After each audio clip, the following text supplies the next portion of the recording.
Hi, and welcome once again to the video show here on BCAT Channel 3, unless you're watching it somewhere else. Now, tonight I want to ask the question, what is it with these aliens and their anal probes? I mean, why are the aliens so fascinated by our buttholes?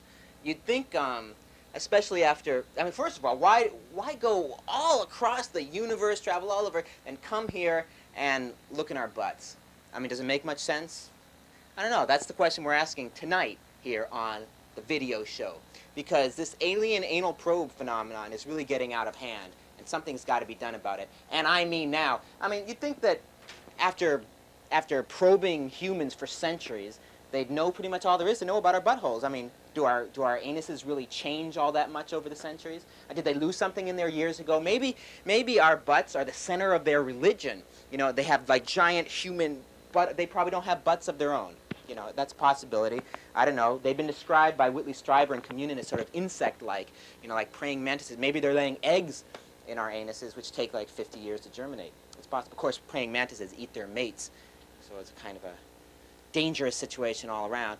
And something to think about. He also describes them as sort of hive-like, like maybe there's a queen. The aliens come. And these are the popular aliens, but of course there's the short blue-gray aliens with the hoods on, and then the various other little kinds of aliens. Maybe, you know, like specialized little aliens all within the same species, and they come here and they probe our butts. And maybe they do it by maybe the queen's dead. That's what I'm thinking. Maybe if you ever think about that, like their plan is blown up. They haven't got any further instructions, so all they know how to do is probe our anuses. Maybe it's like a cosmic scavenger hunt. You know, how many humans can they probe in a century? Maybe they have a quota. They have to probe 50 humans by the end of the night. You know, nowadays when you get abducted, it's just I mean, there's a line. It's you know, just this next. There's no. It's so quick. It's not satisfying anymore. I'm going back for more. No, but aliens, it's a serious problem, and it's something we're going to address tonight on the video show. Now, what is the video show? And what does it have to do with aliens and our buttholes? Well, the video show is a weekly show here on Community Access Channel 3. And on that show, we show you videos. And that's why it's called the video show. Take your protein pills and put...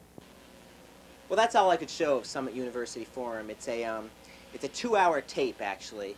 And the video show has been cut down to an hour, so I can't show it all. But you can request it on BCAT. It's called Summit University Forum, the UFO Connection, and it's that was part of tape 2 of 3 tapes that you can request, and they might play for you here at BCAT. These pesky aliens all over the place. Anyway, later on the tape, they mention reticulum, the reticulum nebula. And this is supposedly where these aliens are from. And they get this from the famous Barney and Betty Hill incident in the 1950s, where this couple that was abducted, later on hypnosis, they talked about it. And Betty says that the aliens, when she asks where they're from, show them a three-dimensional model of stars and say, we're from over here. And an astronomer pieced together from different angles the stars in our area of the galaxy. And she put together all the Class M type stars and decided that the aliens were indeed from reticulum, right here. Now, the reticulum nebula is, in English, it's referred to as the net. And that's interesting because nets are, of course, used to capture animals, like humans, in the case of the aliens. Reticulum also refers to that part of the human brain which is central to our consciousness, to the very essence of being human. It controls your conscious thought and your dreams, the reticulum. And another thing about reticulum, a very important connection, is that if you cross out all the superfluous letters, it spells rectum. And I think we should keep that in mind when we go on with this, because you know, these aliens that are obsessed with our anuses, with human anuses, I'm thinking that, you know, eventually all the presidents, all the heads of the states, all the heads of the military are going to meet with them if they haven't already, in a big clearing probably, and they're all going to go aboard the spaceship, and the aliens are just going to probe them and dump them, just like they do everybody else. And that's probably the last scene in Close Encounters that we don't see. Richard Dreyfuss gets into the spaceship, they take off, and they just probe him and toss him out somewhere. Isn't that typical? So forever, after they do make formal contact, they'll be forever thought of as the anal probe aliens. What a label to live with. Well, in any case, I've been thinking a lot about as you might have noticed. One thing I wonder is if maybe the aliens don't have any concept of physical pain like we have, or maybe the instruments that are described for doing these procedures on people are very mechanical and crude. Maybe they use them for their own physiology, or maybe they didn't expect to find humans at all. They were just wandering around thousands of light years from their planet, from Reticulum, and they just came across humans, and they had to rig something up quickly. A piece of paper just fell on the ground. Well, in any case, so they just came up with that, and maybe that's why their technology isn't that good. It might take them a long time to learn what they have to learn about anuses, because although they could have superior overall intelligence and organization, maybe they're very slow learning. A different kind of intelligence, perhaps. Something to think about in the alien experience. Now, I also wanted to just pick up this piece of paper because, right, yes, it reminds me of the crusade that I'm starting, because this anal butt probe thing has got to stop, and I'm sure that you'll agree with me. I've started a kind of a campaign, and we have bumper stickers that say, "No more anal probes." It has a picture of one of the famous aliens right there. Maybe I'll put a still of that up on the screen. Yeah, right here. Bleak. Okay, there. A still of it. Bleak. Well, that was pretty good. No more anal probes, because, it's got to stop. And if you're interested in joining this campaign, please write to us at the number that you see superimposed on your screen right now, P.O. Box 3241, Bloomington, Indiana 47402. Okay?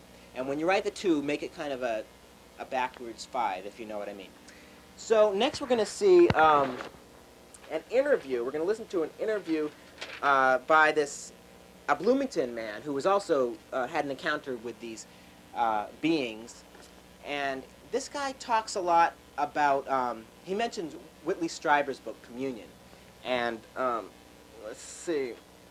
Strieber talks about this colloquium that he had where he invited a bunch of abductees from the New York area. They got together and talked, and it turned out that they all had this kind of these magnetic anomaly about them, where they wear watches and it messes them up. They mess up people's electronic equipment, and for instance, they'll do things like they touch a TV set, and when they just put their hand on the TV set, it turns on, or just by laying the hand on the TV set, an image comes on, for example.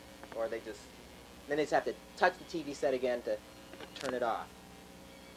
So that's that kind of thing. And I'm wondering if this magnetic anomaly, are you still watching out there? Because I don't know, it's fascinating to me. I mean, one would think that maybe these aliens have done something to them to cause them to be magnetically abnormal, or maybe the aliens are attracted to their magnetic weirdness, because magnetism. The electromagnetic system is fundamental to all the basic processes of the human body on a cellular level, and on a molecular level, in fact. Maybe, I don't know. Anyway, the point is that maybe that's not true at all. Maybe this is some sort of magnetic disease which is responsible for causing the perception of the aliens and the alien abduction phenomenon. In fact, and maybe it's a disease caused by being around a lot of electronic equipment all the time, like this stuff, or radio and television waves through the air. Maybe it's something that's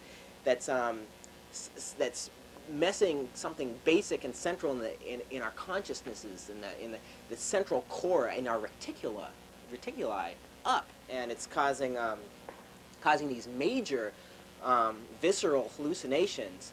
This guy we're going to see also, he talks about screen memories, seeing animals instead. When you remember an abduction, first you don't actually remember being abducted, you sort of just remember seeing an owl or seeing a wolf. Those are common animals that people, they just remember seeing them, and later on they're hypnotized and say, wait, I didn't really see an owl by the street, I think I was abducted by aliens. And I'm thinking, maybe the alien abduction scenario is itself a screen memory for something some sort of even more disturbing and incomprehensible truth. Now that's something to think about.